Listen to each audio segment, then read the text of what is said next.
Di banyak tempat di dunia, pertanian biasanya tumbuh di wilayah yang memiliki air yang cukup, tanah yang subur, dan iklim yang relatif stabil.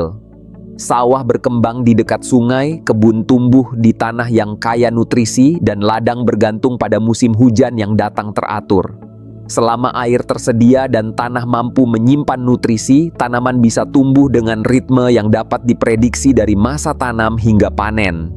Bandingkan dengan kawasan gurun, sejak pagi panas langsung menyengat dan membuat kelembapan cepat menghilang ke udara. Curah hujan rendah, sumber air terbatas, dan lapisan tanah seringkali berpasir atau keras sehingga tidak mampu menyimpan air terlalu lama. Benih yang baru ditanam harus bertahan menghadapi suhu tinggi, sementara akarnya berjuang mencari sisa kelembapan di tanah yang miskin nutrisi. Secara logika, gurun bukan tempat yang cocok untuk bertani. Dengan air yang minim, tanah kurang subur, dan cuaca yang ekstrem, hasil panen seharusnya rendah atau bahkan gagal. Banyak wilayah kering di dunia memang menghadapi masalah yang sama. Lahan tersedia, tetapi kondisi dasarnya terlalu berat untuk produksi pangan dalam skala besar. Namun gambaran itu berubah ketika kita melihat Israel. Di tengah gurun, terlihat barisan tanaman yang tumbuh rapi, rumah kaca yang aktif beroperasi, kebun buah yang produktif, dan lahan hijau yang tetap produktif sepanjang tahun. Dari udara, sebagian area tampak seperti potongan warna hijau yang tersusun di antara hamparan tanah coklat. Tempat yang secara alami kekurangan air justru menghasilkan berbagai komoditas pertanian dengan jumlah besar. Yang menarik, perubahan itu bukan karena gurunnya berubah menjadi tanah subur. Suhu panas tetap ada, hujan tetap terbatas, dan kondisi alamnya tetap ekstrem. Di sini, setiap tantangan diperlakukan sebagai masalah teknis. Air didistribusikan secara presisi, suhu dan kelembapan diatur, dan kebutuhan tanaman dipantau secara detail. Disinilah pertanyaannya mulai muncul. Jika lingkungannya tetap ekstrem, kenapa lahan ini tetap hijau dan produktif? Bagaimana sistem pertanian bisa bekerja di tempat yang secara alami tidak mendukung?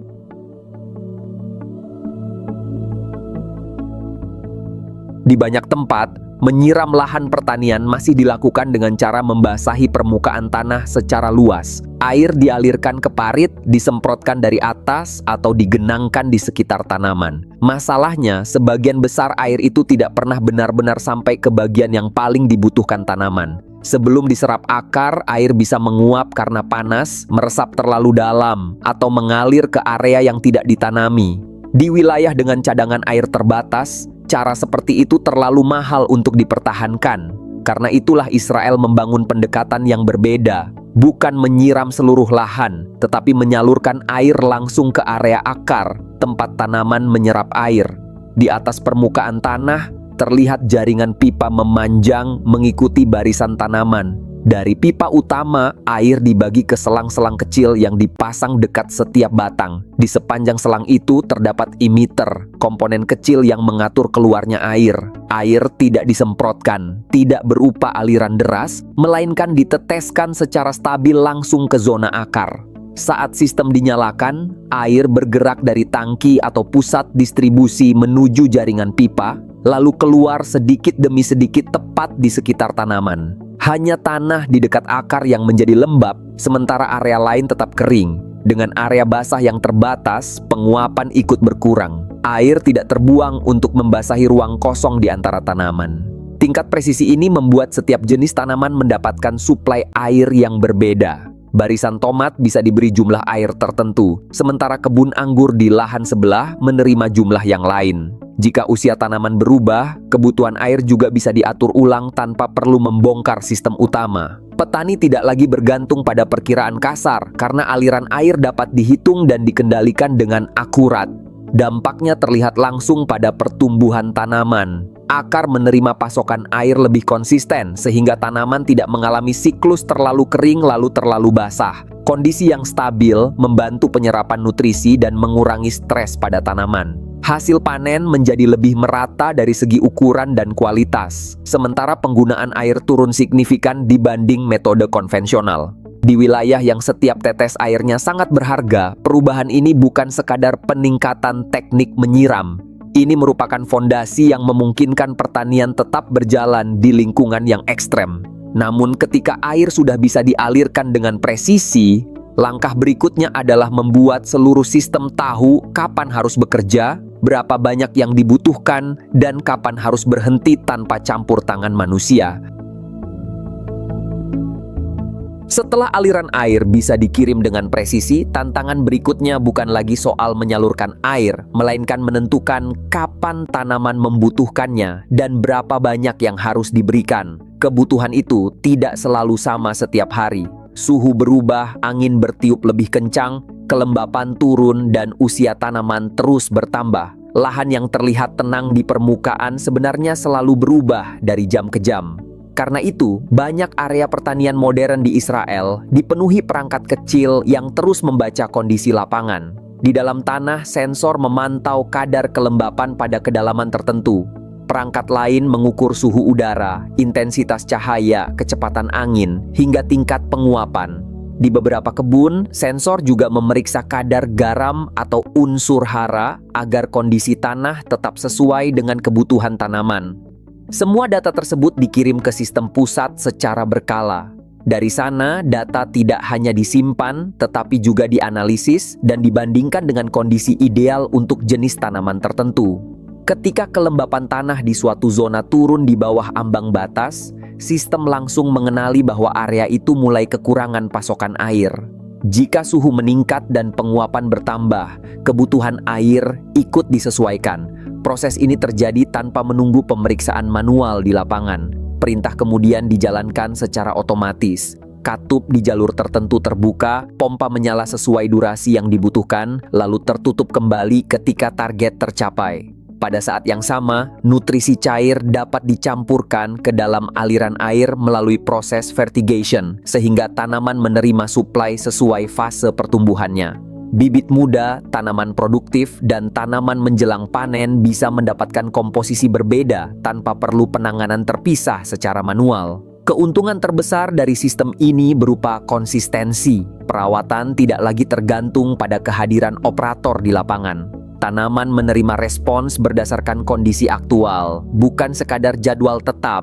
Saat cuaca mendung beberapa hari, sistem bisa menurunkan kebutuhan air.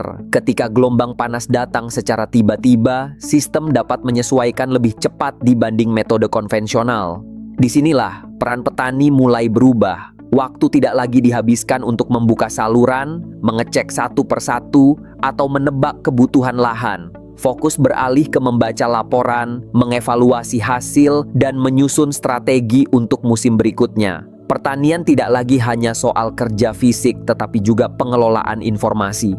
Ketika air dan nutrisi sudah bisa diatur otomatis berdasarkan data, langkah berikutnya menjadi lebih besar. Bukan hanya merespons cuaca, tetapi menciptakan kondisi tumbuh yang sepenuhnya bisa dikendalikan dari dalam sistem itu sendiri. Di luar, cuaca berubah tanpa kendali. Siang bisa sangat panas, malam suhu turun drastis, angin membawa debu, dan kelembapan udara terus berubah.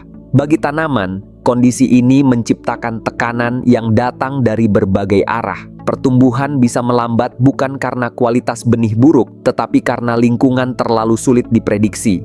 Untuk mengatasinya, sebagian pertanian di Israel memindahkan proses budidaya ke ruang yang lebih terkontrol, yang dikenal sebagai greenhouse modern. Dari luar, bentuknya tampak sederhana, struktur rangka dengan lapisan penutup transparan. Namun di dalamnya, seluruh ruang bekerja seperti sistem produksi yang terus menyesuaikan kondisi tanaman. Ketika suhu mulai naik, ventilasi atap terbuka otomatis agar udara panas keluar. Jika suhu tetap tinggi, kipas dan sistem pendingin evaporatif diaktifkan untuk membantu menurunkan temperatur. Ketika udara terlalu kering, kelembapan bisa dinaikkan agar tanaman tidak kehilangan terlalu banyak air. Sebaliknya, jika udara terlalu lembab dan berisiko memicu jamur, sirkulasi udara ditingkatkan untuk menstabilkan kondisi. Cahaya juga diatur sesuai kebutuhan. Saat intensitas sinar matahari berlebih, tirai peneduh dapat menutup sebagian atap untuk melindungi tanaman. Ketika cahaya berkurang, lampu tambahan bisa digunakan untuk menjaga proses fotosintesis tetap optimal. Dengan pengaturan ini, tanaman tidak lagi sepenuhnya bergantung pada kondisi cuaca harian. Hasil dari pengendalian ini berupa stabilitas. Pertumbuhan menjadi lebih seragam karena tanaman mengalami kondisi yang relatif konsisten dari hari ke hari. Risiko kerusakan akibat gelombang panas, angin kencang, atau perubahan ekstrem menjadi jauh lebih rendah. Buah dan sayuran dapat diproduksi dengan kualitas yang lebih terjaga, bahkan ketika kondisi di luar bangunan sedang tidak mendukung. Greenhouse juga memungkinkan penggunaan ruang secara lebih efisien. Penanaman vertikal, jalur kerja yang rapi, dan sistem pengawasan yang terintegrasi memungkinkan area terbatas menghasilkan produksi tinggi. Di wilayah dengan lahan sempit dan cuaca yang ekstrem, pendekatan ini membuka peluang untuk tetap bertani secara produktif. Namun sistem yang terkontrol ini tetap bergantung pada satu kebutuhan dasar yang tidak bisa digantikan: pasokan air yang stabil dan cukup. Karena sebaik apapun sistem di dalam greenhouse bekerja, seluruh proses akan berhenti jika sumber air tidak tersedia secara berkelanjutan. Di banyak negara, pertanian selalu mengikuti peta ketersediaan air. Lahan yang dekat sungai tumbuh lebih cepat, daerah dengan curah hujan yang cukup lebih mudah ditanami. Sementara wilayah kering sering tertinggal karena tidak ada pasokan yang cukup untuk menjaga tanaman hidup sepanjang musim. Israel menghadapi persoalan itu sejak awal. Sebagian wilayahnya kering, curah hujan tidak merata, dan kebutuhan pangan terus meningkat. Karena itu, solusi yang dilakukan bukan mencari lahan yang memiliki banyak air, tetapi menyalurkan air ke lokasi pertanian. Di sejumlah area pertanian, air yang digunakan tidak selalu berasal dari sumber alami baru. Sebagian datang dari air limbah perkotaan yang telah diolah kembali. Setelah melewati proses pembersihan dan pemurnian, air tersebut dialirkan ke sektor pertanian seperti kebun buah, ladang, dan berbagai area produksi. Dengan cara ini, air yang sebelumnya digunakan di kota dapat dimanfaatkan kembali untuk produksi pangan. Dampaknya sangat besar bagi pertanian. Ketika musim kering datang, pasokan untuk tanaman tidak sepenuhnya bergantung pada hujan atau cadangan waduk. Petani tetap bisa menjaga jadwal tanam karena adanya sumber air tambahan yang terus tersedia. Lahan yang seharusnya hanya produktif pada musim tertentu dapat digunakan lebih panjang, bahkan secara berkelanjutan. Sumber lain berasal dari laut melalui proses desalinasi. Di pabrik pengolahan, air laut diproses menjadi air tawar lalu dimasukkan ke jaringan distribusi nasional. Dari sana, air dialirkan ke kota, industri, dan sektor pertanian sesuai kebutuhan. Bagi sektor pertanian, hal ini berarti bahwa area budidaya tidak lagi harus bergantung pada kedekatan dengan sungai atau danau. Selama jaringan distribusi air masih tersedia, lahan yang jauh dari sumber air alami tetap bisa dimanfaatkan. Inilah yang membuat banyak kawasan kering tetap memiliki kebun modern dan greenhouse aktif. Tanaman hortikultura bernilai tinggi seperti tomat, paprika, jeruk, hingga anggur dapat dibudidayakan secara konsisten karena kebutuhan dasarnya terpenuhi. Bukan karena daerah itu kaya air secara alami, tetapi karena air diciptakan, diproduksi, dan didistribusikan melalui sistem teknologi. Seluruh pasokan kemudian diatur lewat jaringan pipa, reservoir, pompa, dan sistem pemantauan digital. Jika suatu wilayah membutuhkan tambahan suplai untuk musim tanam tertentu, distribusi dapat disesuaikan. Jika konsumsi meningkat saat cuaca panas, aliran air dapat diatur ulang untuk menjaga produksi tetap stabil. Pertanian tidak lagi bergantung sepenuhnya pada musim, melainkan berjalan di atas sistem yang dirancang dan dikendalikan. Dari sinilah kekuatan utamanya terlihat. Irigasi presisi, sensor, dan greenhouse hanya bisa berfungsi jika didukung oleh pasokan air yang konsisten. Israel membangun fondasi itu lebih dulu, lalu menghubungkannya dengan teknologi budidaya di lapangan. Dengan demikian, pertanian di wilayah terbatas tidak lagi bergantung pada kondisi alam semata, tetapi pada kemampuan mengelola sumber daya secara presisi. Ketika air, lahan, dan teknologi terintegrasi dalam satu sistem, cara bertani pun ikut berubah menjadi model yang jauh lebih efisien.